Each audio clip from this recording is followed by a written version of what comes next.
আজ থেকে ইউকেতে ডে লাইট সেভিংস শুরু হলো।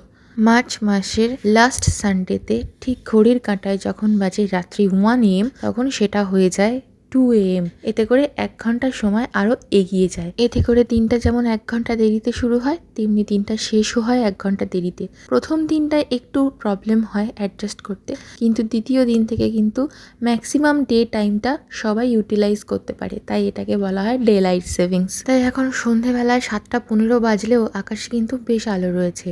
যদিও মেঘলা আকাশ, তাই জন্য একটু অন্ধকার অন্ধকার লাগছে, কিন্তু তাও। এর ফলে ইন্ডিয়ার সাথে আমাদের সময় পার্থক্য আগে 5.5 ঘন্টা ছিল, কিন্তু এখন সেটা কমে 4.5 ঘন্টা হয়ে গেছে। ফাইনালি আমাদের খাবার দেওয়াটা সার্থক, কারোর না কারোর তো অ্যাটলিস্ট দেখা মিলেছে। Hello everyone, welcome back to my channel beautiful journey. নতুন একটা ব্লগে আমাদের সবাইকে জানাই স্বাগত। আশা করি দেশ বা দেশের বাইরে যেখান থেকেই আমার এই ভিডিও দেখে থাকো সবাই খুব খুব খুব ভালো আছো। ভিডিওটা আগের শ্যুট হলেও যেদিন আমি পোস্ট করছি সেদিন কিন্তু ঈদ, তাই সমস্ত মুসলিম বন্ধুদেরকে জানাই ঈদ মুবারক। সবার ঈদ ভীষণ ভালো কাটুক এই আশাই রাখি। পরের দিন দুপুরবেলায় আমি রান্নার জন্য এখানে প্রিপারেশন নিচ্ছি। আজকে একটু শুক্তো বানাচ্ছি। এটা রেসিপি না আমার চ্যানেলে দেওয়া আছে শর্টসে। শুক্তো বানাতে একটু সময় লাগে, আর কথা বলতে বলতে আমার শুক্তোটাও এখানে কিন্তু একদম রেডি হয়ে গেছে। আমি 2 দিনের একটু বেশি করে বানিয়েছি। আজকে কিছুটা খাওয়া হবে আর কিছুটা পরের দিন।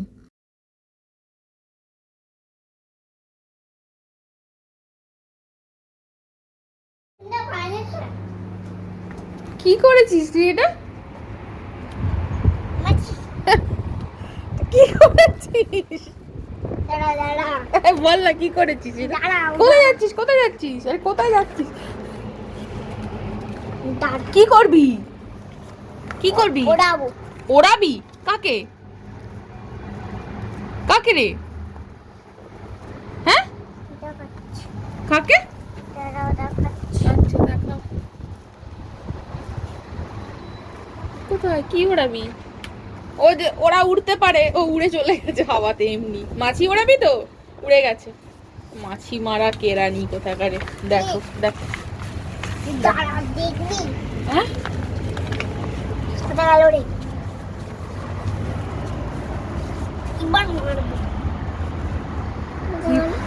ওয়েদার, কি সুন্দর রোদ উঠেছে। কিন্তু হাওয়া আছে বেশ ভালো আজকে। রিওর কাণ্ড দেখো, সমস্ত যত ক্লিপ ছিল জামা কাপড়ের, আমার জ্যাকেট, ওর বাবার সোয়েটার দুটো মেলা ছিল 4টে ক্লিপ দিয়ে, এত হাওয়ার জন্য। আর এখানে সমস্ত ক্লিপ আটকে দিয়েছে। হ্যাঁ, আর্টিস্ট। ও গামছাটাও লাগিয়ে দিয়েছে উইথ হিজ আর্ট। ও সিরিয়াসলি রিও তোর বুদ্ধিকে তারিফ করার মতো। হ্যাঁ,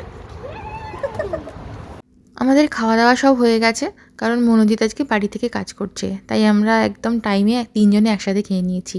আজকে সকালে দুধ আনতে গিয়ে মনোজিৎ গোয়াপ থেকে এই কাটা আমের পিসগুলো নিয়ে এসছে।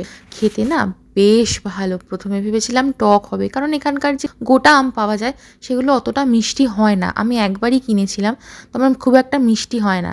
তো সেই জন্য ভাবলাম হয়তো যদি মিষ্টি না হয়, বাট টেস্ট করে দেখলাম যে বেশ ভালো মিষ্টি। তো চলো মনোজিৎকেও একটু দিই, আমিও খেয়েছি, রিওকেও কয়েকটা বাটি করে ওখানে বসিয়ে দিয়েছি।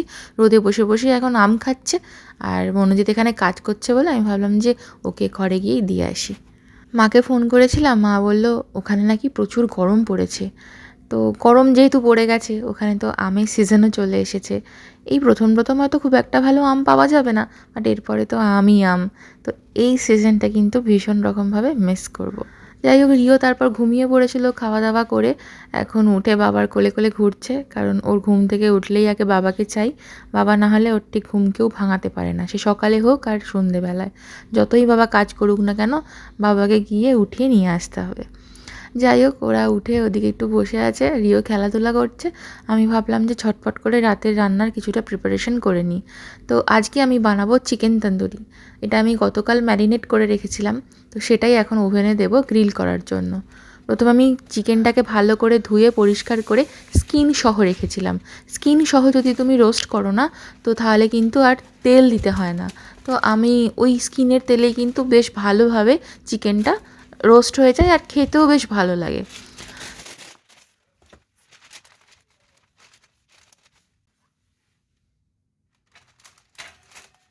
প্রথমে মিক্সির বাটিতে ধনে পাতা, কাঁচা লঙ্কা, পুদিনা পাতা কয়েকটা, একটু বেশি করে রসুন আর অল্প একটু আদা আর নুন দিয়ে ভালো করে বেটে নিয়েছিলাম। সেটা ওই চিকেনের মধ্যে দিয়ে তারপর ওর মধ্যে একটু গোলমরিচের গুঁড়ো, একটু মধু, একটু লেবুর রস আর একটু টক দই দিয়ে ভালো করে ম্যারিনেট করে রেখেছিলাম। আমি গতকাল রাত্রে এটা ম্যারিনেট করে ফ্রিজে ঢুকিয়ে দিয়েছিলাম, আর এখন এই বিকালবেলায় এটা বানাচ্ছি। রিওরটা এখানে একটু লঙ্কা ছাড়া বানিয়েছি, তাই ওটা আলাদা করেই রেখেছিলাম। আমাদেরটা একটু লঙ্কা বাটা, একটু গোলমরিচ গুঁড়ো বেশি করে সব কিছু দিয়ে বানিয়েছি বলে ওটা আলাদা রেখেছি। আর আমাদেরটা না একটু চিজও গ্রেট করে ভালো করে মিশিয়ে দিয়েছিলাম। ওটা ওই গ্রিল করার সময় ওপর থেকে দিয়ে দেবো, এতে করে বেশ খেতে ভালো লাগে আর কি। নর্মাল মাংসের ঝোল হলে তখন স্কিন ছাড়া হয়, কিন্তু আমি এখানে চিকেন রোস্টটা স্কিন সহ করছি। এতে করে না খেতে খুব ভালো লাগে, টেস্টটা ভীষণ ভালোবাসে। স্কিনের যে ফ্যাটটা থাকে সেটাই করে মানে পুরো মাংসের মধ্যে ঢুকে যায়, তো খেতে এত ভালো লাগে। তো এভাবে একবার বানিয়ে দেখো, দারুণ লাগে খেতে কিন্তু। সত্যি কথা বলতে এখানে তো আর কাছে পিঠে কোনো সেরকম রেস্টুরেন্ট বা পাড়ার দোকানের মোড়ে মোড়ে যেরকম ফিশ ফ্রাই, ফুচকার দোকান থাকে, সেগুলো তো আর এখানে পাওয়া সম্ভব নয়। তাই নিজেদের খাবার ইচ্ছা তো হয়েই থাকে ভালো মন্দ মাঝে মাঝে। তো সেই ইচ্ছা কিছুটা মেটানোর জন্যই বাড়িতে এই ধরনের ব্যবস্থাগুলো করতে হয়। আর বাইরে যদি তুমি এখানে এই ধরনের খাবার কিনতে যাও, প্রথম কথা তো তুমি রেস্টুরেন্ট খুব একটা সেরকম খুঁজে পাবে না। তবে আমরা যেহেতু সিটি সেন্টার এরিয়াতে থাকি, কাছাকাছি অনেক কটা দোকান আছে, আমরা খেয়েওছি একটা দোকান থেকে, ভালোই খাবার বানায়। কিন্তু সত্যি কথা বলতে ওই ওই টাকা দিয়ে ওইটুকু খাবার কিনতে না প্রচণ্ড গায়ে লাগে। তাই বাড়িতে যখন ইজিলি বানানোই যায়, সব কিছু থাকে বলে, তাই বাড়িতেই চেষ্টা করি খাবারগুলো বানানোর। আমি আর মনোজিৎ তো খেতে ভালোবাসি এই ধরনের খাবার, তবে রিও কিন্তু আস্তে আস্তে এই সমস্ত খাবারগুলো বেশ ভালোবেসেই খাচ্ছে। তো দেখেও বেশ ভালো লাগে যে নিজে হাতে করে বানিয়ে দিলেও যদি খায়, তো বানাতে তো কোনো অসুবিধা নেই। চিকেন তন্দুরির সাথে আজকে বানাচ্ছি বাটার নান। আমি এখানে ময়দা, ইস্ট, চিনি সব কিছু বার করে নিয়েছি, জলটাও গরম করতে বসিয়ে দিলাম। তোমরা ময়দার পরিবর্তে কিন্তু আটা দিয়েও এটা করতে পারো, একদম সোজা একটা মানে প্রসেস। আমি এখানে 500 গ্রামেরও একটু কম ময়দা নিয়েছি। ময়দার পরে আমি ওর মধ্যে অ্যাড করে দেবো ড্রাই ইস্ট। এখানে 7 গ্রাম থাকে এই প্যাকেটটাতে, তো এটার আমি মোটামুটি হাফ দিয়েছি। আর অ্যাড করব এখানে 2-3 চামচের মতো চিনি। আমার চামচটা দেখো, কাঠের চামচ তো ভেঙে গেছে পুরো। অ্যাকচুয়ালি এটা খাওয়ার চামচ, ফর্ক আর কি, ইউজ অ্যান্ড থ্রো। আমি চিনির মধ্যে রেখেছিলাম কারণ ছোটো চামচ আমার কাছে নেই, সেই জন্য। তারপরে একটু নুন অ্যাড করে দিলাম। তারপর হালকা গরম জল দিয়ে আমি ভালো করে ময়দাটাকে এখানে মেখে নিচ্ছি। খুব শক্ত হবে না, খুব নরম হবে না, মোটামুটি আমরা নর্মাল যেরকম আটা ময়দা মেখে থাকি সেরকম। তারপর ওর মধ্যে একটু সাদা তেল অ্যাড করেছি, দিয়ে ভালো করে আবারও একবার মেখে নিয়ে একটা বাটির মধ্যে তেল লাগিয়ে তার মধ্যে রেখে এটাকে ঢাকা চাপা দিয়ে রেখে দেবো মোটামুটি 1.5 থেকে 2 ঘন্টা, যতক্ষণ না এটা ডাবল হয়ে যাচ্ছে সাইজে। প্রিহিট হয়ে গেছে ওভেনটা, ওটার টেম্পারেচারটা আমি কমিয়ে 180-তে করে দিলাম। আর ওভেনের মধ্যে চিকেনটাকেও দিয়ে দিলাম, এবার এটা রোস্ট হতে থাকুক।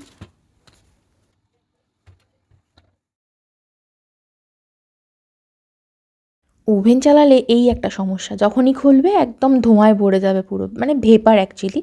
তো এই জন্য সবসময় ওপরের এই চিমনিটাকে চালিয়ে রাখতে হয়, তারপরেই আমি খুলি, নাহলেই পুরো একদম ভাগ্য ভালো আমার ফায়ার অ্যালার্মটা কাজ করে না, নাহলে টঁট করে বেজে উঠতো।